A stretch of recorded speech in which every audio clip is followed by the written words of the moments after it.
ఇంటి దగ్గరికి వెహికల్ వస్తుంది. ఇంకోటి ఏదో గంటల కొద్ది క్యూ లైన్లో ఎవ్వడు కనబడలే నాకు. ఖచ్చితంగా ముందే సచివాలయ సిబ్బంది ఇదే వాలంటీర్ మెసేజ్ పెడతాడు. వాలంటీర్ నీకు మెసేజ్ ఇచ్చి సోన్సో సెంటర్లోకి అదే అక్కడే ఆ ఇళ్ల దగ్గరలోనే ఉన్న రోడ్డు మీద ఆపుతారు. అక్కడికి వస్తారు, తీసుకెళ్తారు. ఇప్పుడు రేషన్ షాప్ దగ్గర ఏమవుతుంది, మోసుకుపోవాలి ఇంటి దాకా. అంతే కదా.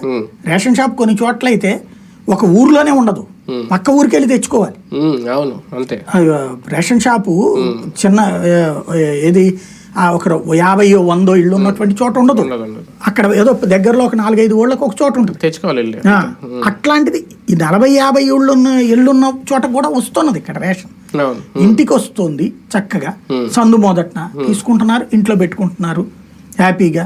ముందు చెప్తున్నారు కాబట్టి ఏ టైంకి వస్తో కూడా చెప్తున్నారు కాబట్టి కరెక్ట్గా ఆ టైంకి. రాత్రి పుట్ల కూడా వచ్చినాయి ఇప్పుడు రేషన్ వెహికల్స్. తెల్లారుజామున 10 లోపే వచ్చినాయి, రాత్రి పుట్ల కూడా వచ్చి ఇచ్చారు రేషన్. అంటే వాళ్ళకి అందుబాటు సమయాల్లో అక్కడున్న వాలంటీర్ చెప్తారు ఈ టైం బెటర్, ఆ టైంలోనే ఎండిఓ ఇచ్చారు. ఇంకొకటి వాళ్ళకి ప్రభుత్వ ఉపాధి లభించింది కదా, ఆ రేషన్ కి సంబంధించిన వెహికల్స్ పెట్టారు. ఒక ఉపాధి వచ్చింది కదా, 10,000-15,000 రూపాయలు. అసలు ఆ లెక్కనైతే ప్రభుత్వమే వేస్ట్ కదా. ఏ ఉద్యోగులు ఎందుకు మనకు కావాలి ఇక్కడ, మిగతా ఉద్యోగులందరూ కూడా వేస్ట్.